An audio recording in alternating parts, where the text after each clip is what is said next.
dari apa yang disampaikan tadi, Iya, kompetensi betul. yang disampaikan, kira-kira ada nggak yang lebih spesifik lagi untuk bisa dikembangkan? Iya, kalau saya ada Bu, jadi apa namanya, bagaimana saya seorang coach ya, itu yang spesifiknya itu bisa memberikan pertanyaan-pertanyaan berbobot, Ya, sehingga yang pertanyaan pertama itu ya. memancing coach untuk memberikan apa strategi, rencana, sehingga dia kalau misalnya terpancing, dia bisa memberikan solusi sendiri terhadap Iya, masalahnya. iya. Kemudian saya juga bisa menjadi seorang pendengar yang aktif. Kalau misalkan saya terganggu, otomatis kan kasihan coach ketika bercerita, kemudian saya nggak bisa mendengarkan dengan baik, bagaimana saya bisa mancing pertanyaan untuk memberikan solusi, kan seperti itu. Selain itu juga ya tadi yang terakhir yaitu ini Bu, apa namanya, menjadi seorang yang apa namanya mendengarkan dengan rasa, itu harus penting soalnya. Oke. Dari sekian itu jenengan ambil dari 3 ya, 3 yang sangat penting. Itu tadi adalah memang kata kunci menjalin komunikasi yang baik dalam menyelesaikan solusi ya permasalahan. Oke. Kemudian jenengan nanti jadi coach ya kan. Kira-kira tujuannya yang akan dicapai dari harapan nanti bisa mengarahkan sebagai coach nanti apa tujuannya? Iya. Tujuan saya sendiri sebagai coach yang mana saya bisa membantu mengembangkan potensi terbaiknya. Potensi terbaik apa? Jadi seorang coach ketika mendapatkan mempunyai masalah, punya permasalahan, dia bisa menemukan dan kenali permasalahan itu, mengidentifikasi, kemudian apa rencananya, strateginya seperti apa. Nah, kemudian sehingga dia bisa menemukan solusi terbaiknya seperti itu. Oke, harapannya nanti kita coba ya. Oke, siap, Bu. Jenengan sebagai coach nanti artinya apa? Saya juga jadi belajar ya. Oke, nanti prakteknya. Nanti dengan siapa? Ini nanti dengan Bu Iva. Namanya. Oke, Bu Iva. Iya, Bu Bisa Iva. dihadirkan ya. nggih? Iya, kalau siap. sudah siap. Bu Iva, enggak ini Bu Iva. Iya, Bu Iva. Iya, alhamdulillah. Nggih, silakan, Bu. Iya. Perkenalan dulu, ini Bu Elita. Iya. Saya Iva, Bu Erlita. Oh, iya. Jadi kebetulan saya ini rekan sejawatnya Pak Salim. Sehingga kami mau sharing pada kesempatan hari ini. Mohon maaf guys, sudah mengganggu waktunya. Nggak apa-apa. Baik, Bu Erlita, Monggo. Pak Salim. Monggo. Nanti saya coba untuk mendampingi di sini dari permasalahan. Monggo, Pak. Nggih, bagaimana Bu Iva hari ini kabarnya? Alhamdulillah baik Pak, meskipun ya sempat kepikiran juga saya Gitu ya? harus bagaimana sih dengan masalah saya begitu Pak. Hari ini kita sharing-sharing yang mana nanti apa namanya tujuannya itu yang mana jenengan bisa nanti mengidentifikasi masalah jenengan sendiri. Jangan ceritakan aja kita ke saya, kita sharing-sharing baik. Nanti jenengan juga bisa menyelesaikan masalah jenengan gitu. Nah, kemudian gini Bu Iva, apa namanya terkait dengan permasalahan jenengan kemarin, apakah sama? Maksudnya gini, yang kemarin kita sempat berbicara sedikit lah, mungkin bisa diceritakan lebih panjang lah hari ini. Baik Pak. Terima kasih Pak ya sama Pak Elita. Ya memang beberapa waktu yang lalu saya pernah sharing ya sama Pak Salim dan waktu itu masih sempat tertunda. Iya, betul. Dan saya sampai kepikiran beberapa ini gimana ini persiapan saya sementara sebentar lagi kan menurut saya sudah mau kelas 1 kan ya. Oh gitu, iya. Sebagai wali kelas, sebagai guru kelas pasti kan kepingin semua muridnya dalam satu kelas ini bisa berkembang optimal ya kelima kemampuan anak-anak ini, sehingga saya mencoba ini untuk memeta, mengidentifikasi kira-kira kenapa ya 4 murid saya ini kok kemampuan literasi numerasinya itu masih rendah gitu Pak. Gitu. Nih, bisa diceritakan Bu, siswanya kan dari 15 ya? Iya, dari 15 Pak. itu kemudian ada 4 ternyata yang kurang. Nah itu kurangnya di mana Bu? Coba. Jadi begini Pak, setelah saya memeta ada 11 anak ini alhamdulillah kalau dari segi kegiatan aktivitas itu hasil yang kami pakai atau asesmennya itu menunjukkan anak ini dapat bintang 4 kalau di TK ya untuk penilaiannya, sehingga bintang 4 ini adalah berkembang sangat baik, berkembang sangat baik. Jadi di yang 3 ini, yang 4 ini masih belum sesuai harapan yang saya inginkan. Jadi kalau bisa dikatakan masih butuh pendampingan dan bimbingan. Nah, harapan saya sebagai seorang guru kalau bisa 15 anak ini bisa berkembang sesuai dengan apa yang saya harapkan gitu kan. Jadi ini ada 4 anak ini, kalau kegiatan mengenal angka masih kadang perlu diingatkan. Gitu, kadang angka 6 kembali ke 9 gitu kan ya. Kemudian dari segi apa namanya kemampuan untuk membaca gitu kan, literasi ya? Iya, literasinya kalau anak usia dini itu kan biasanya kita dengarkan cerita, melalui bercerita, melalui percakapan, tanya jawab kan gitu, untuk menumbuhkan literasinya. Nah, dalam rangka anak mengenal huruf atau kata gitu, atau untuk menjadikan satu narasi kalimat gitu kan sederhana, ini 4 anak ini masih belum mampu sebagaimana teman-temannya yang lain. Gitu. Itu Pak. Berarti gini ya, apa namanya, jenengan sudah bisa mengidentifikasi masalah seperti itu. Jadi ke 15 anak, ternyata ada 11 anak yang sudah bisa mencapai 4 tadi yang sangat bintang 4. Nah, kemudian ternyata ada 4 anak yang perlu pendampingan khusus seperti itu ya. Baik dari segi literasi dan numerisasi. Nah, sekarang gini Bu, apa namanya? Rencana jenengan apa nanti ke depannya supaya keempat anak ini bisa mengikuti dari 11 anak tadi atau strategi yang jenengan gunakan? Sejauh ini saya sudah melakukan mencoba Pak ya. Jadi mengenalkan yang 4 anak ini kemampuan membacanya untuk mengungkap satu cerita itu dengan media gambar Pak.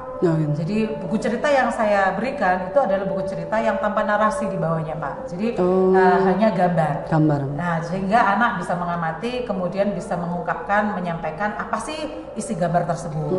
Kemudian yang kedua, saya juga menggunakan apa namanya kegiatan pembelajaran di kelas ini, mengenalkan angka. Itu memang selama ini tidak, mungkin media yang saya gunakan tidak banyak mungkin Pak ya. Gitu ya. Iya, sehingga kadang-kadang anak ini masih kesulitan untuk mengingat antara angka 6, angka 9 ya, atau angka di atasnya 10 lah seperti itu. Nah, ini saya harus bagaimana ya Pak ya? Gitu.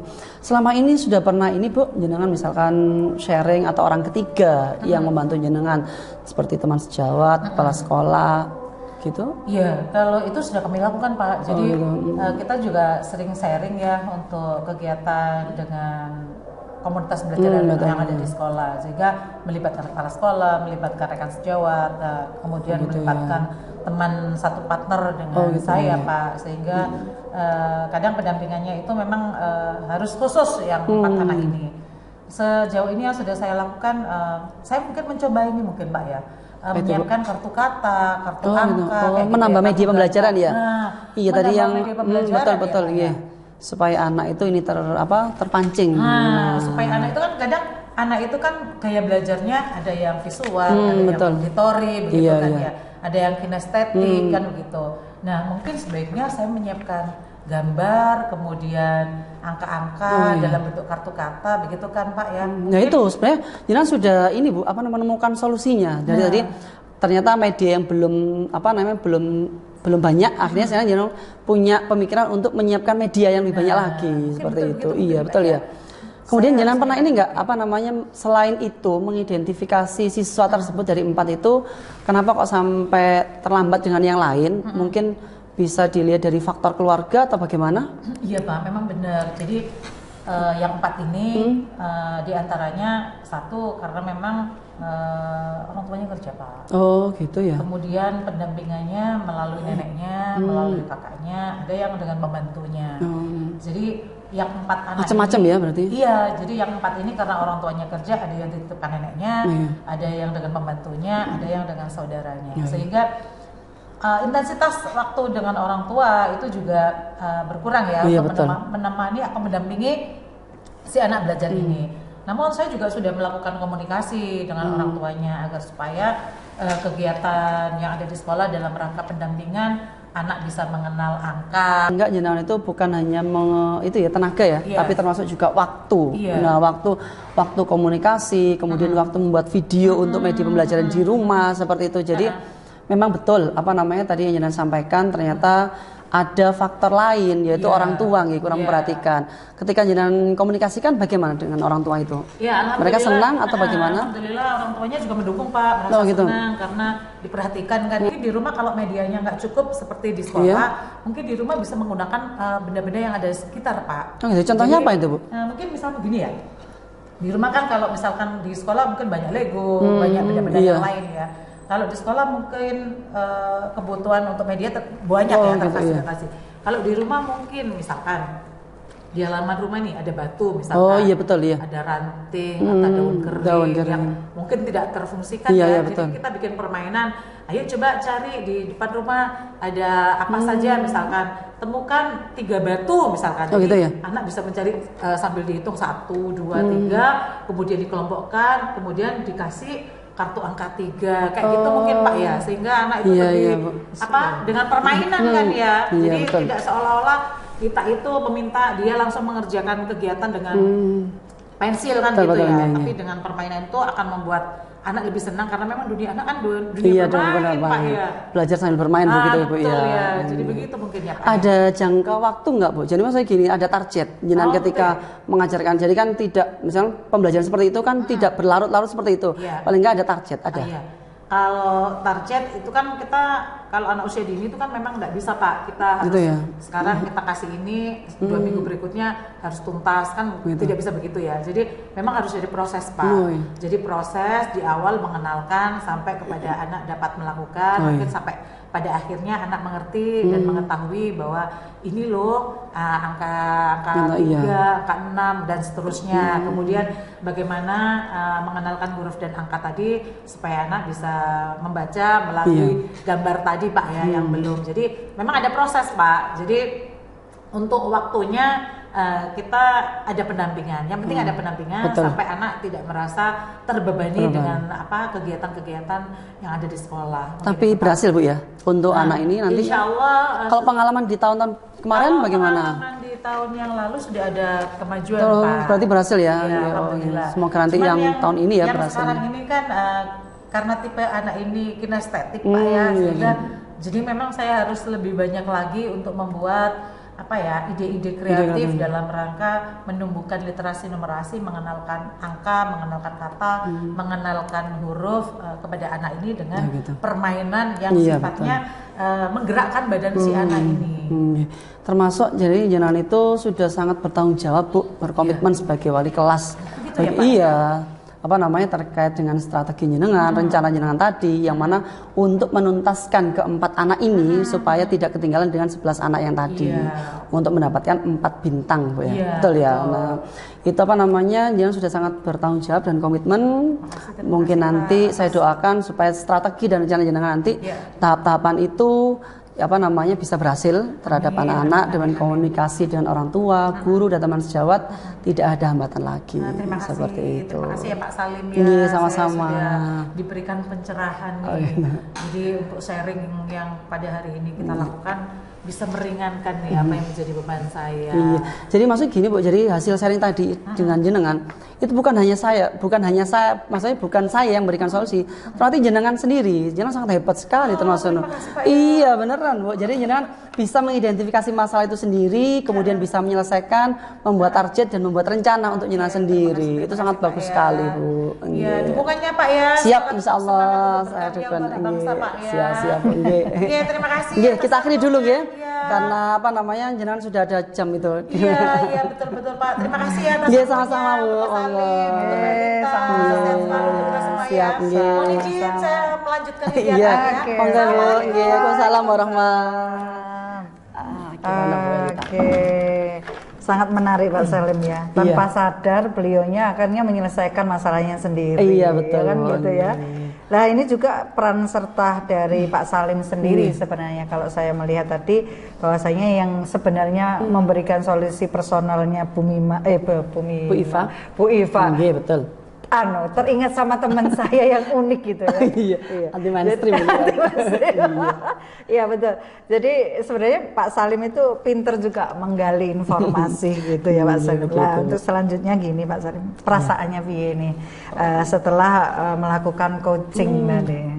Jadi perasaan saya gini Bu, alhamdulillah ya, saya sangat senang. Kenapa? Ketika saya mengajukan pertanyaan-pertanyaan, kemudian saya bisa menjadi pendengar yang setia, kemudian pertanyaannya itu bisa secara perasaan dari hati ke hati. Betul. Itu Bu Iva tadi itu sudah bisa mengidentifikasi masalah, membuat rencananya, kemudian membuat strategi, sehingga memiliki komitmen dan tanggung jawabnya terhadap siswa tadi. Dan ternyata saya senang gitu. Ternyata Bu Iva itu orangnya bagus, hebat Pak Bu. Iya. Ya itu peran sertanya coaching juga yang pintar. Iya. Dan mungkin saya juga melihat dari obrolan tadi ya. Dari ketiga spesifikasi yang jenengan kepingin untuk mengembangkan, ternyata jenengan sebagai coach itu juga mampu menjadi pendengar yang baik yang pertama. Sehingga dengan alur tanpa sadarnya jenengan mengelontarkan pertanyaan, beliaunya juga akhirnya jadi ekspresif. Yang kedua, kualitas pertanyaan pemantik juga sudah cukup menarik sehingga coach semakin aktif dalam menyelesaikan permasalahan itu. Terus berikutnya juga kebutuhan mendasar adalah yang menarik itu tadi jenengan juga ada faktor pertanyaan permasalahan untuk digali itu tentang keluarga tadi loh. Memang perlu ya. Iya, betul. Kita itu mengetahui sumber-sumber masalah itu harus diperlukan untuk menyelesaikan. Jadi kenapa anak ini melakukan ini, kenapa ini, itu kan mencari sumber masalah sehingga sampai mendetail itu dari background keluarga yang dimunculkan dari Bu Iva, Bu Iva ya tadi Bu Iva tadi. Nah itu adalah menarik juga untuk dicarikan solusi. Kemudian terakhir itu adalah berupa apresiasi jenengan terhadap Bu Iva setelah beliau curhat-curhat menghasilkan solusi sendiri sehingga jenengan ada appreciate. Nah, itu adalah bentuk rasa saling menghargai di situ muncul juga sudah berhasil lah intinya jadi coach yang luar biasa. Terima kasih, Bu. Kemudian untuk selanjutnya apalagi nih yang ingin dikembangkan dari hasil melakukan coaching tadi? Kalau intinya ya seperti tadi saya katakan 3-4 tadi itu bisa terlaksana semua yaitu. Kenapa? Kalau saya tidak bisa hadir penuh ataupun coaching tidak bisa hadir penuh, jadi masalah itu nanti akan terhambat-hambat seperti itu. Jadi saya tetap harus mengembangkan kehadiran penuh itu, kemudian menjadi pendengar yang setia, kemudian menjadi. Tapi sudah bagus kok, jadi pendengar setia. Gitu ya. Intinya ya keempat kompetensi itu harus tetap saya kembangkan lagi, Bu. Gitu. Sukses Pak Salim. Amin. Mungkin dari komunikasi ini saya dengan jenengan juga belajar dari permasalahan-permasalahan teman. Dan coach itu memang satu pendengar setia. Betul. Dan memahami yang diajak ngomong itu bahwasanya dia juga luar biasa bisa menyelesaikan gitu aja apalagi mungkin bisa nanti kita sama-sama saling nanti next kita di lain waktu lagi. Kita bisa nanti sharing-sharing lagi Bu gitu ya. Terima kasih Pak Salim, mungkin sehat, sukses dalam mendidik anak bangsa yang luar biasa katanya Bu Iva tadi ya. Oke, terima kasih. Assalamualaikum warahmatullahi wabarakatuh.